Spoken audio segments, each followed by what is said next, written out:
This is the Secured Entrepreneur Show, and I'm your host, Aurorah Dey.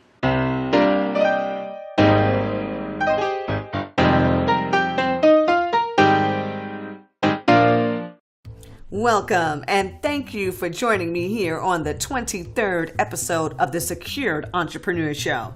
You know, I've recently been asked to explain what it means to be a private company. When consulting with new entrepreneurs, I'm often asked about the types of legal entities that are best suited for the short and the long term as it relates to profitability and an exit strategy. This is important because when we start our business ventures, we don't always have an end game in mind.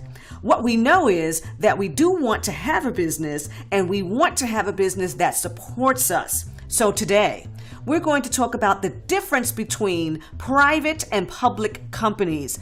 How big of a game are you trying to play? I'm Aurorah Dey. Protecting your business starts before you open for business. A private company is simply a company that is not listed on a public stock exchange, whereas a public company has shares that can be publicly traded on the stock market. Now, there are many pros and just as many cons to being a private company. One of the pros that could be considered a con is that private companies don't have to produce the type of detailed quarterly financial reports to their shareholders the way a public company is required to. In a private company, there tends to be less focus on increasing the value of the company, simply because the shareholders are often the founders who may also share management.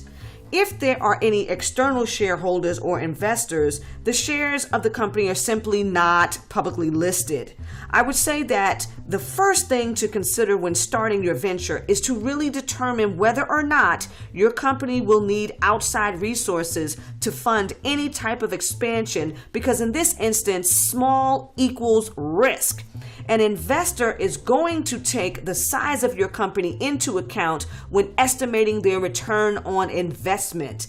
Depending on the product or the service, small private companies just happen to be a little less attractive to investors than a larger publicly traded company. Now, many companies do choose to remain private because of the high cost of going public. And I'm not just referring to the financial cost to be publicly listed on a stock exchange, but I'm also referring to the pressure that the company has to perform for its shareholders. A publicly traded company must have consistent growth and earnings as it relates to its stock price performance. Keeping a private status indefinitely or for longer periods of time is necessary so that you can work a 3 to 5 year plan that consists of increasing revenue and having the ability to hire quality staff. If you plan to grow a company with some staying power, then you need access to high quality management. And that means that you have to be able to meet the salary and the benefits being offered by larger companies.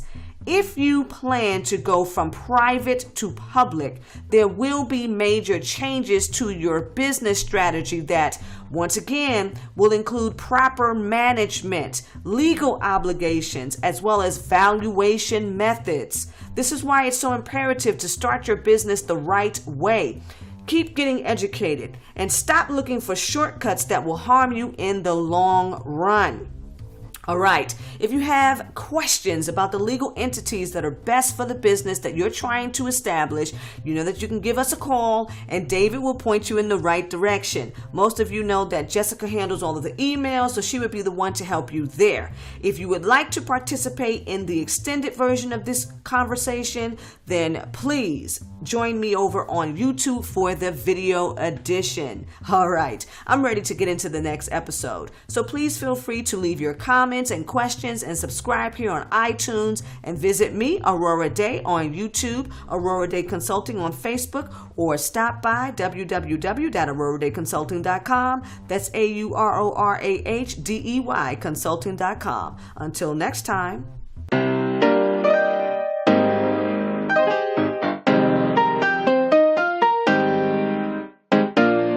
With Aurorah Dey, you are secured.